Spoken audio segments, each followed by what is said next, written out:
Ok. Vamos retornar então para nosso curso de Cristologia, Doutrina de Cristo.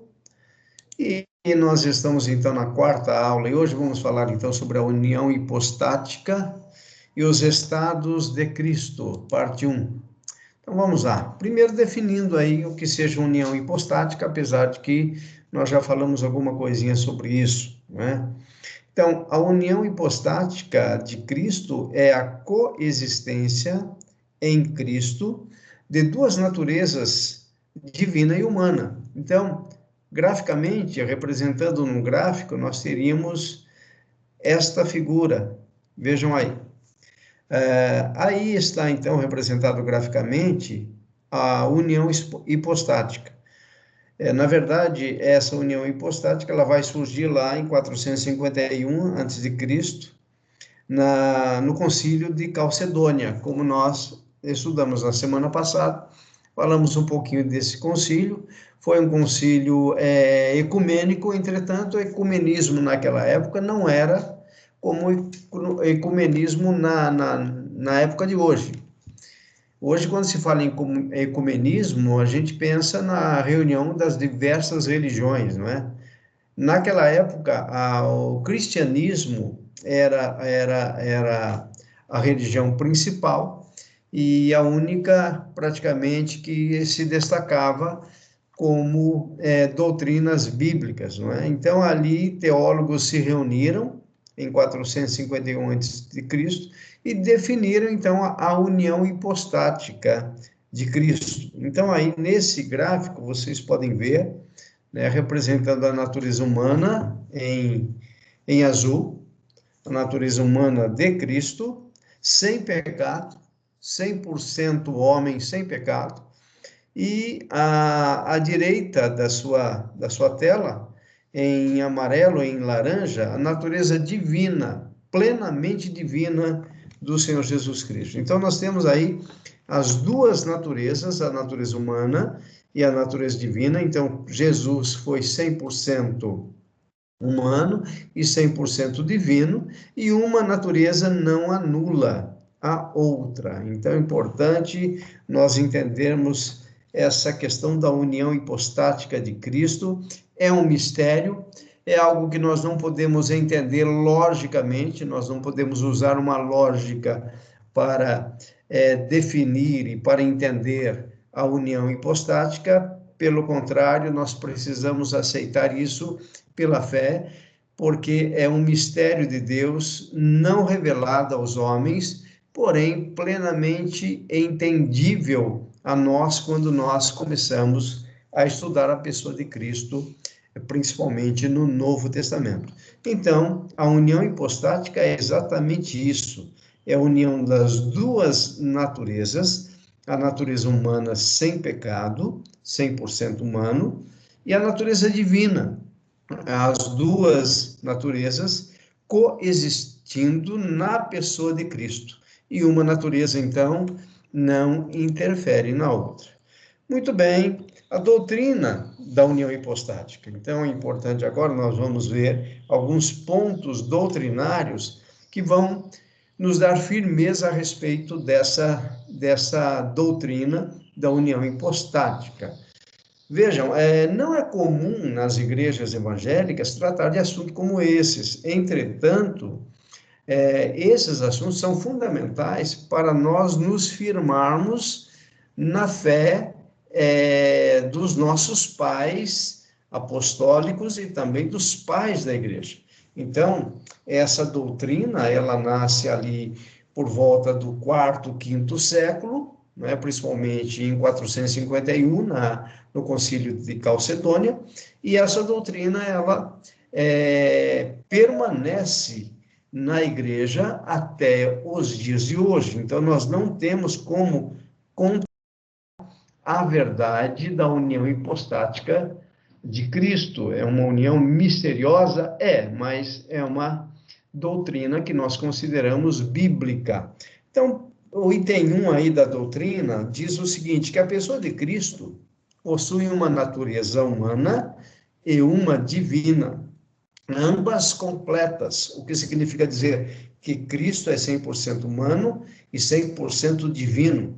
Elas não se misturam e também não são separadas. Por isso que eu disse, é um mistério de Deus. Nós não conseguimos, usando a nossa lógica, entender como que pode algo não se misturar, porém, ao mesmo tempo, não se separar. Então, é a união hipostática de Cristo. Então, elas não se misturam, ou seja, a natureza humana e a natureza divina não se misturam, são naturezas distintas. Entretanto, elas não são separadas.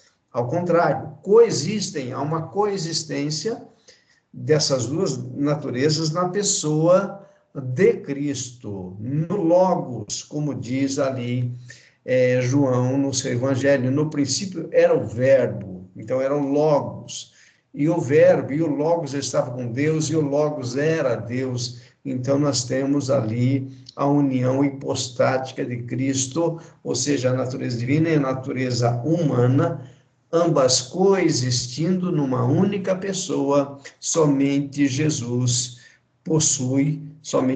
possuiu a natureza divina e a natureza humana. Item 2, o Cristo, como ser eterno, ao assumir uma natureza humana, não adotou uma pessoa humana, apenas assumiu uma natureza humana. Se Cristo tivesse adotado uma pessoa humana, poderíamos dizer que há duas pessoas em Jesus, algo totalmente antibíblico. Então, veja, não foi uma adoção, tá? Na verdade, Jesus nasceu, né? Na verdade, nós sabemos que o Espírito Santo gerou Jesus no ventre de Maria. Então, nós temos a encarnação de Jesus como ser humano, ok? Entretanto, nessa pessoa de Cristo, nós temos a natureza humana e a natureza divina coexistindo. Então, o Cristo, como ser eterno, ao assumir a natureza humana, ele não adotou uma pessoa, ele não veio para tomar posse de uma pessoa e para adotar uma pessoa para ser, então, o representante de Deus, o Emanuel de Deus na Terra. Ele apenas assumiu uma natureza humana, a natureza é dele. Então, ele nasceu, então ele assume essa natureza humana e ele continua sendo natureza divina. Então, a mesma pessoa no mesmo corpo, coexistindo as duas naturezas. Então, vejam aí, se Cristo tivesse adotado uma pessoa, poderíamos dizer que há duas pessoas em Jesus, algo totalmente antibíblico. Então, é importante nós entendermos que Jesus não adotou ninguém para habitar a natureza humana. Pelo contrário, ele é uma única pessoa, ele nasceu da Virgem Maria, ele nasceu debaixo da direção de Deus, ele foi gerado no ventre de Maria por ação única e exclusiva do Espírito Santo. 2a, quando a Bíblia diz que o Verbo se fez carne, lá no Evangelho de João 1,14, não está asseverando que o Filho de Deus possuiu uma constituição material humana, como músculos e ossos apenas. Então, é importante nós entendermos isso, né? Porque a impressão, a primeiro momento, quando nós lemos o versículo, e o Verbo se fez carne, e habitou entre nós, então aí, nessa afirmação, a Bíblia não está dizendo, não está asseverando que o Filho de Deus possuiu uma constituição material humana como músculos e ossos apenas, ou seja, não é apenas isso. Então, isso aconteceu, mas não é apenas isso, mas que adotou uma natureza humana completa. Então, quando se diz o Verbo se fez carne, a Bíblia está querendo dizer que Jesus adotou uma natureza humana completa. Ele possuiu em si mesmo. Ele encarnou-se. Por encarnar-se, então, ele tornou-se um ser humano, ecoando o verdadeiro sentido de carne na terminologia joanina, ou seja, na terminologia do apóstolo João. A negação dessa realidade tornaria impossível a obra da paixão de Cristo. Ou seja, se nós negarmos que Jesus se fez carne, com carne e osso, um ser humano normal, como nós somos, se nós negarmos isso, é isso que o texto está dizendo, não é? A negação dessa realidade tornaria impossível a obra da paixão de Cristo.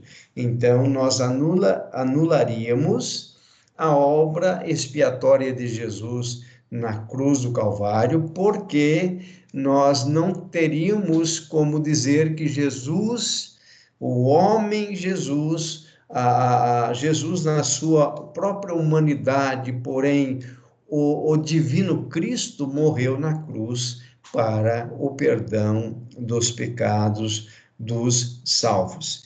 Então, quando o apóstolo João fala que o Verbo se fez carne, ele realmente habitou entre nós, tá? Com todas as propriedades de um ser humano, com toda a natureza humana, ok? Mas também ele adotou uma natureza humana completa, ou seja, ele passou a ser um ser humano verdadeiro. É isso que o apóstolo João está dizendo a respeito de Cristo ao se encarnar. O item 3 dessa doutrina da união hipostática diz o seguinte, que devemos manter em mente o fato de que, apesar de as duas naturezas de Cristo não se fundirem, elas também não estão separadas. Antes, estão unidas na pessoa de nosso Senhor e nele se configuram um único ser. Então, mais uma vez, ficando claro para nós que essas duas naturezas, elas não se fundem, mas elas também não estão separadas. Volto a dizer, isso é um mistério, é algo que humanamente nós não conseguimos imaginar, porque foge do nosso pensamento, foge da nossa capacidade intelectual de entender isso, porque é um mistério de Deus. Deus, então, na união hipostática, ele usa todo o seu poder, toda a sua grandeza, toda a sua majestade para, numa única pessoa, transformá-lo num ser humano, 100% humano, e num ser divino, que é a segunda pessoa da Trindade, que é o Senhor Jesus Cristo.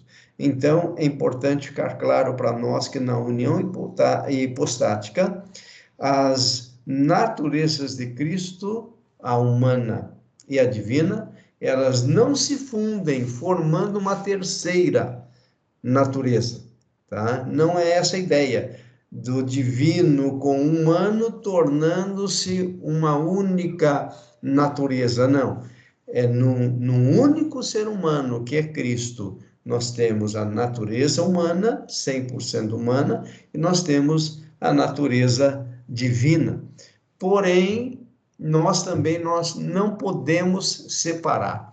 Essas duas naturezas, elas são inseparáveis. Por isso que Jesus, ao morrer na cruz do Calvário, ele morreu com a sua natureza humana, mas foi o Cristo divino que morreu na cruz do Calvário. Então, nós não temos como separar e dizer, não, no momento da morte, sai a natureza divina e prevalece somente a natureza humana. Por isso que Jesus morreu. Não, a Bíblia não nos dá essa base. E isso é apenas um raciocínio humano para nós tentarmos entender a morte de Cristo, porque nós sabemos que Deus não morre. Então, quem morreu foi o Cristo divino na cruz do Calvário. O Cristo divino é o Cristo que possui as duas naturezas. Repito, a natureza humana, 100% humana, e a natureza divina. Então, Jesus tem a união hipostática que nós estamos estudando aqui. Item 4. A despeito da pessoalidade da natureza de Cristo estar condicionada à união com a segunda pessoa da Trindade eterna e ser justificada por esta união, isso não implica em asseverarmos a ausência de consciência e vontade próprias na natureza humana assumida por Jesus. Então, vamos entender isso, tá?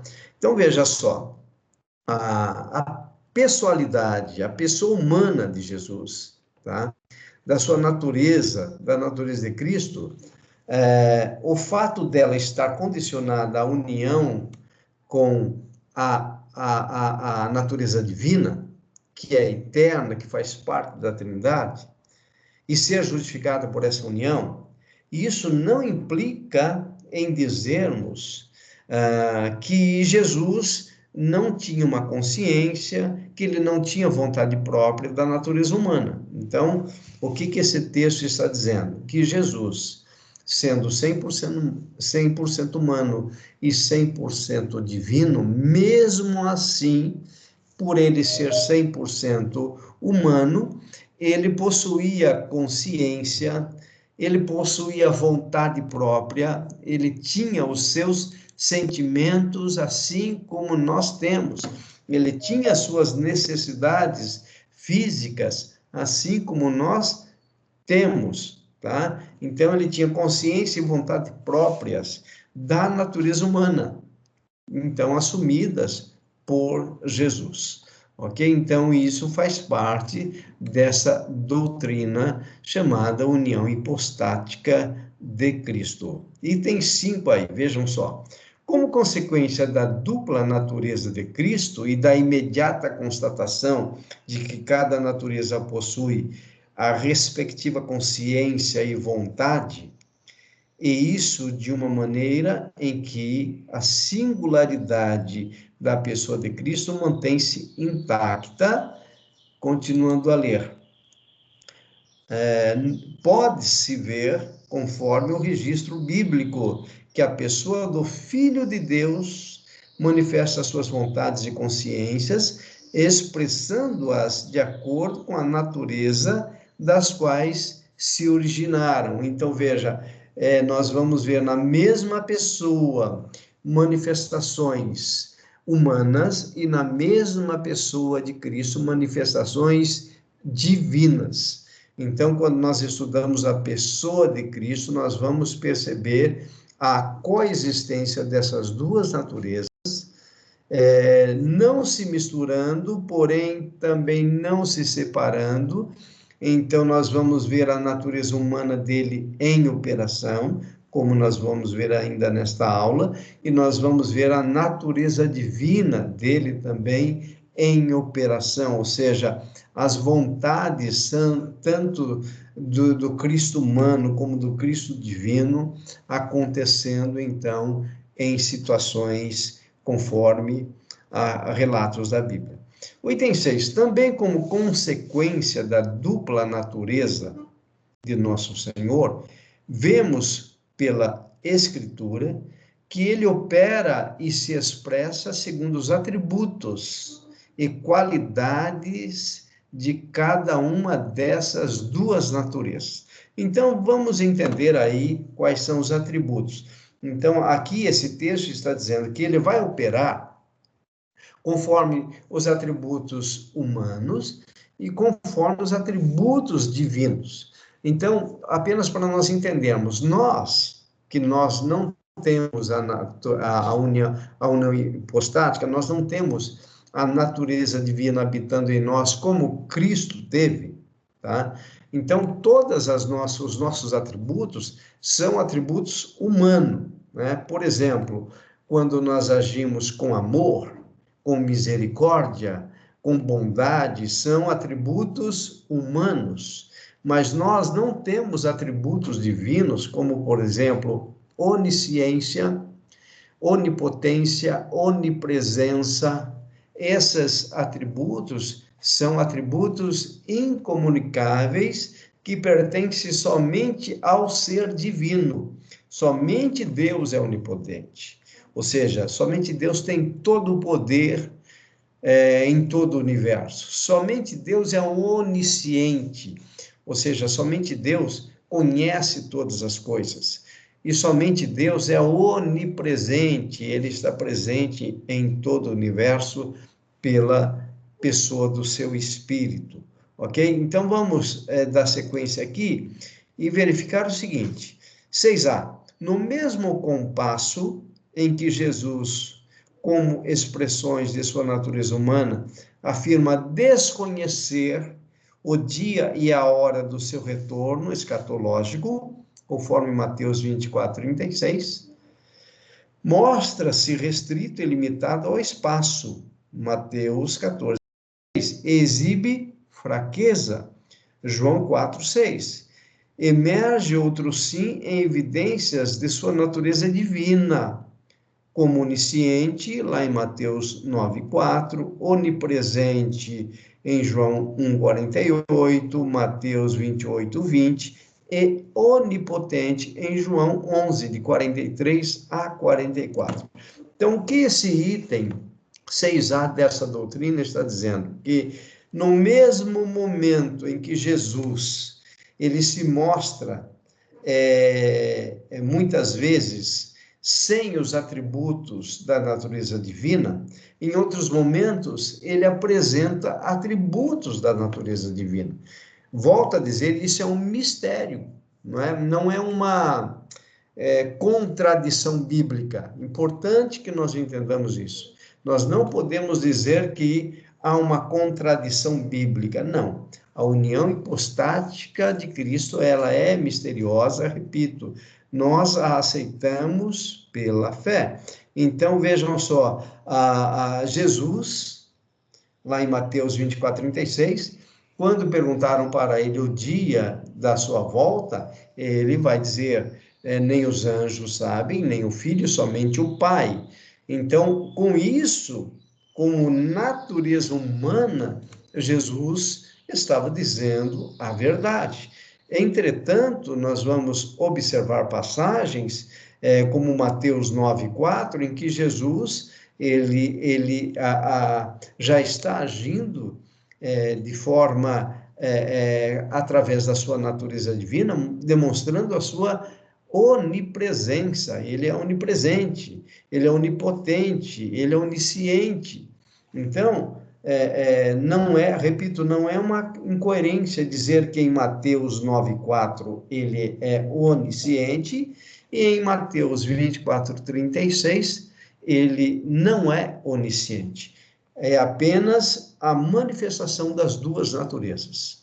Enquanto que Mateus 24, 36 manifesta a natureza humana, em Mateus 9:4 nós temos a natureza divina se expressando como um ser onisciente. Então, é importante nós termos essa clareza. No item 7 agora, vejam, embora Cristo, conforme os escritos sagrados, demonstre ações e qualidades, ora de natureza, ora de uma natureza, vamos pensar na natureza humana, ora de outra natureza, a natureza divina. É errado falarmos nessas ações e atributos como autorais de uma ou de outra natureza, visto que elas não subsistem independentemente uma da outra, mas na pessoa de Cristo.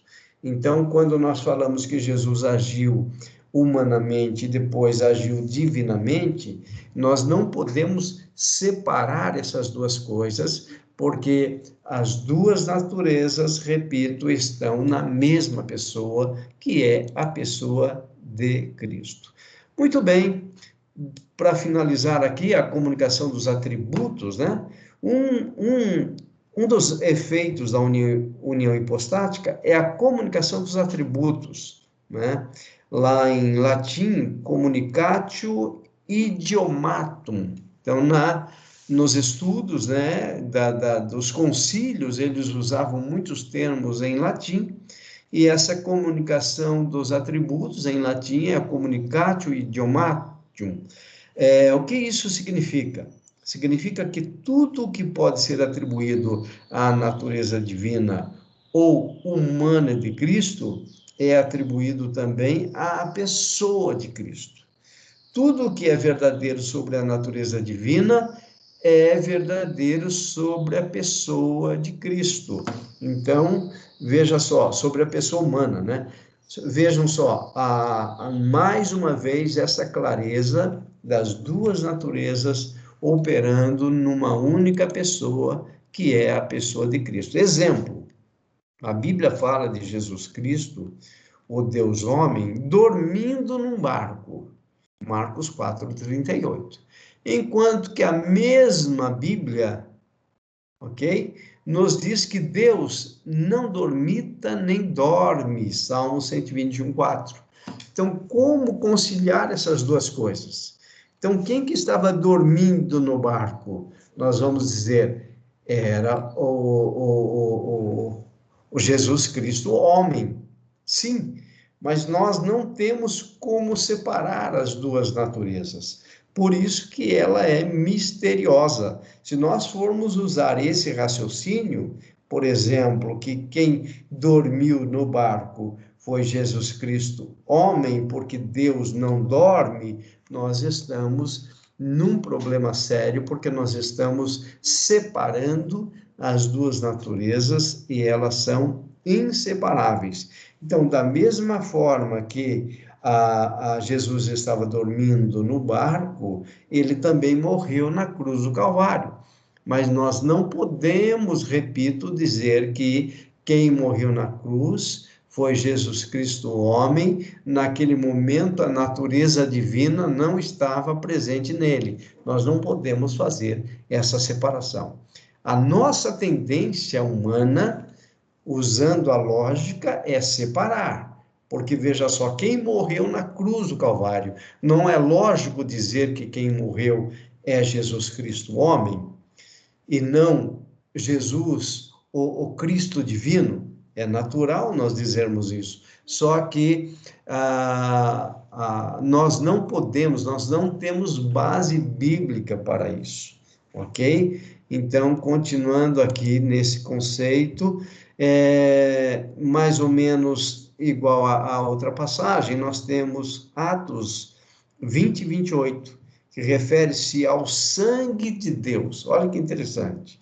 Que foi derramado sobre a cruz, o sangue de Deus, derramado sobre a cruz. É esse o termo que nós encontramos lá no grego, tá? Deus mesmo com seu sangue comprando para ele um povo, porém, mas Deus, que é puro espírito, em João 4:24, não tem sangue. Então, não parece uma contradição bíblica? Como que Deus, com o seu sangue, compra um povo para si? Na verdade, aqui está mostrando, então, Cristo Jesus, não é? Mesmo com a sua natureza humana e com a sua natureza divina, então, com o seu sangue, comprando aqueles que creriam nele, ok? Em cada um desses casos, o que se menciona é a humanidade de Cristo, mas o que se diz sobre ele é atribuído à pessoa, isto é, ao Deus homem. Porém, nós não podemos separar a natureza divina. Muito bem, então nós terminamos a parte 1 desta aula.